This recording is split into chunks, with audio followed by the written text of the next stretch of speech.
thing is that so I wanted to ask you about a ringing in my ears Mm, that hmm I get.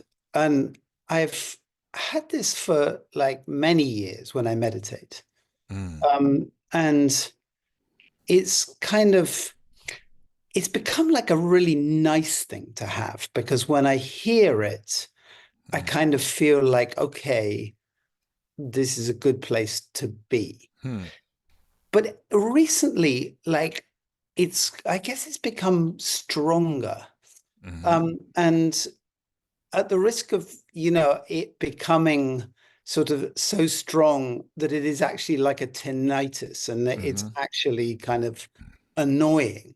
hmm What I've started to do is to actually listen to it, hmm um, and try and kind of like see where it takes me. hmm Um, and I find that really, really interesting and quite enjoyable, actually, like quite joyous at times. Um, but I'm sort of wondering whether this is a common occurrence, whether this is tinnitus, mm. and like, what do you think about it? Hmm. Interesting, interesting. Um, so you never experience it outside of meditation? I now, if I think about it, I can I can hear it, Hmm I can tune into it. hmm Um, but generally speaking, it's not really there except when I meditate. Right, right, right. Okay, so as usual, even though maybe no one else listening to this has experienced ringing in the ears, still this has brought up a couple of principles of meditation that do apply to everyone. So great. This is a great question. So there's a couple of possibilities. One is that this is in fact tinnitus. Also, you'll hear it pronounced tinnitus. Um, which is a medical condition which most people consider to be annoying. That's a subjective judgment. Um, and so it might be that in fact you have tinnitus, but you only have experienced, or mostly have only experienced it in meditation because that's when you get sufficiently settled down, right? And then we could conclude very reasonably, but erroneously, that, oh, meditation causes this ringing in the ears to arise. Now, analogous to that, um, I remember this happened to me a lot in my early days of meditation. When I would sit to meditate, I would feel, oh, when I close my eyes and meditate, I have many more thoughts than when I'm going through the day. My mind is just racing with thoughts. What is all this stuff going on? And old rock and roll songs playing and all this, kind of mental chaos going on. And of course, what I eventually realized was no, that was the mental chaos that was always going on for me. But usually I would be distracted from it by by the external environment. Now we take away the external environment, we close the eyes, we get settled, and in that less distracted, more settled state, the all the mental turmoil for me, the ringing in the ears for you, is experienced as, let's say, louder. Okay, against the deeper background of silence. Not only the possibly the external silence, because for some people it's the only time when they turn off the radio, turn off the and so forth. But also we could say the inner silence, the settling down. Um, so that's one possibility. The other possibility And we'll talk in a minute about, okay, therefore what's the skillful way to practice with this. Um, so the other possibility is that it's not tinnitus, is that it's some subtle, what's called subtle sense perception. And this is a thing that sometimes people experience in meditation. Um, for example, some people may sometimes experience like subtle colors in meditation. I mean, it's one thing that when we close our eyes, we may just kind of very imprecisely think, oh, when you close your eyes, everything goes dark. Of course, it doesn't. When you close your eyes, there's subtle patterns of light and dark and vague colors kind of dancing behind the eyelids, right? That's one thing. But some people experience something more deep and subtle, subtle colors. Some people may experience subtle, it seems like subtle sense of feel, like subtle, indescribable, subtle textures or tastes or aromas. Or have I covered all the five senses? I think so. And this is what my old teacher Maharishi used to call. He used to say, "This is all in the standard catalog of experiences," because we're settling into the more refined values of the nervous system, including the more refined values of the senses. So it's as if we're picking up on, so to speak, finer wavelengths or finer vibrations, tuning into finer vibrations or something than we normally do out here in what Maharishi used to call the gross level of perception. We're going from the gross to the subtle. Okay, so that might be. That might be. I can't say for sure. In a way, it doesn't matter because now we get to, okay, so what? How do we practice skillfully in the face of this going on? And naturally, we might find, oh, this is interesting, as you have, this is interesting, this is fascinating. Let me kind of ride this and see where it takes me. Okay, and that's no big harm done, but ultimately that we could consider that a distraction from the real business at hand, right?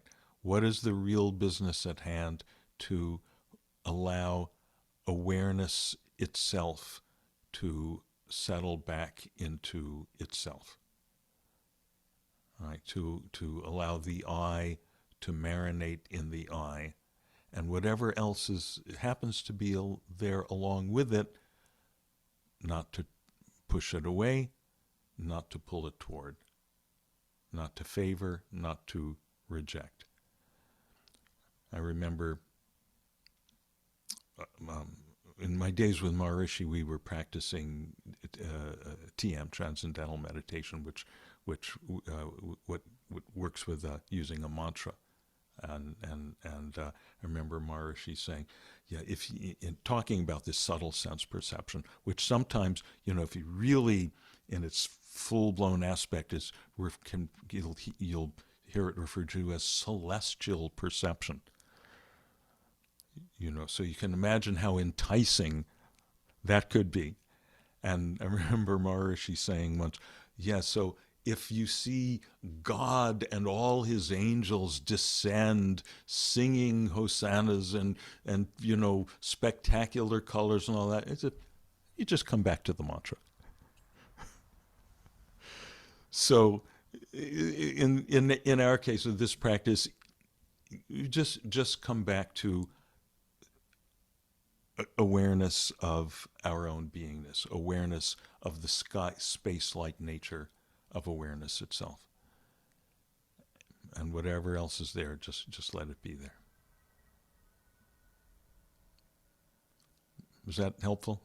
Yeah, very. Yeah, I'd never heard about the second, the sensory um what did you call it again? Yeah, The subtle levels of sense su- perception, subtle sense ultimately perception. celestial perception. Yeah, Yeah. it's possible, and I'm choosing my words carefully here. It's possible that at least in some cases, when people ingest psychedelic substances and they report all kinds of glorious um, uh, um, show, a glorious show that they're tuning into some of that,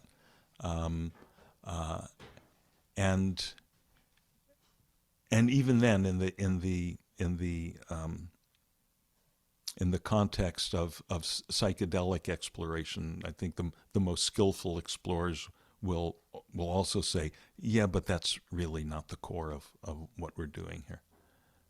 Yeah, I would really like to think that this ringing was kind of like playing some sort of Joni Mitchell like melody in my ear or Yeah, whatever, but actually it's a really tinny sound. yeah, It hmm doesn't have much, it doesn't have much that's good about it. yeah, But that's incredibly helpful because as much as anything else, it just brings forward the idea in a sense that you should step away from it and not cling to it. yeah, Um, yeah. I and don't want to say step away. I would say, yeah, not cling, yeah, not reject. Just yeah, God bless. There it is. Let it be there. maybe It's, we're, I think of meditation as a big party. We're the hosts, and we always be a grateful host.